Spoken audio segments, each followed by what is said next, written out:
امید ہے سارے دوست اللہ دے فضل کرم نال ٹھیک اور فٹ فاٹ ہوں گے۔ دوستو دیکھیں، میں آج آپ کو بتاؤں گا کلونی کی پرابلم۔ کافی فرینڈز ہیں جن کو پرابلم آتی ہیں کلونی اور کیج کا، پوچھتے ہیں کہ کلونی بہتر ہے یا کیج بہتر ہے۔ میں آپ کو آج بتاتا ہوں کلونی میں مسئلے کیا ہوتے ہیں، کلونی میں مسئلے کیا ہوتے ہیں اور کیج میں کیا بینیفٹ ہے۔ دیکھیں، یہ میں آپ کو دکھا رہا ہوں، یہ میں نے پہلے تھوڑی دیر پہلے یہ میں بوائل چاول ان کو ڈال کے گیا تھا۔ یہ تقریباً یہ 15 سے 20 منٹ ہوئے ہیں ڈال کے گیا تھا، پتہ نہیں۔ یہ دیکھیں، ایک انڈا یہ باہر پھینکا ہوا ہے، بالکل ٹھیک انڈا ہے۔ یہ دیکھیں، کلونی کی یہی پرابلم ہے، انہوں نے انڈا نیچے پھینک دیا ہے۔ پتہ نہیں اب یہ کس مادی نے پھینکا ہے، یہ مجھے پتہ نہیں چل رہا۔ یہ ادھر بھی انڈے ہیں، ادھر بھی ہیں، اور اس مٹکی میں بھی انڈے بچے ہیں، وہ سامنے بھی ہیں۔ پتہ نہیں ابھی کس نے پھینک دیا یہ انڈا۔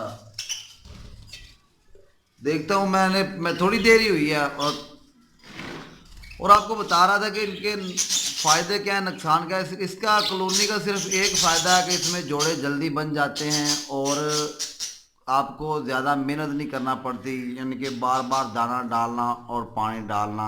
آپ دانے ڈال لیں اور پانی رکھ دیں، بس بے فکر ہو جائیں۔ تو جو کیج ہوتے ہیں ان میں ہمیں ہر کیج میں الگ الگ کر کے دانہ ڈالنا تھوڑا سا ٹائم لگتا ہے، اور اس میں بریڈ اچھی آتی ہے۔ میں تو یہی کہوں گا، کیونکہ میں نے یہ کلونی بنائی ہے، کیج بھی ہیں میرے پاس، لیکن وہ کیج میں زیادہ مزہ آتا ہے۔ یہ کلونی کی پرابلم دیکھ لیں آپ، یہ ابھی تھوڑی دیر پہلے ہی انہوں نے، میں دیکھ کے گیا ہوں تھوڑی دیر پہلے۔ ایک تو ادھر جھگڑا بہت ہوتا ہے، لڑائی جھگڑا، اور یہ خود ہی اپنی پسند کے جوڑے وغیرہ لگا دیتے۔ دیکھیں ابھی بھی یہ جھگڑا کر رہے ہیں، بالکل ان کا مسئلہ پرابلم ان کا یہی ہوتا ہے۔ لیکن اگر آپ کیج میں لگائیں تو وہ زیادہ بیسٹ ہے۔ کلونی میں اگر آپ کے پاس ٹائم کم ہے تو پھر آپ کلونی لگا لیں، صرف پانی ڈالیں، دانہ ڈالیں اور بے فکری ہو جائے۔ اوکے دوستو، آپ کو سمجھ آ گئی ہوگی۔ دیکھیں، یہ میں آپ کو پھر سے دکھاتا ہوں ایک بار، یہ انڈا دیکھیں،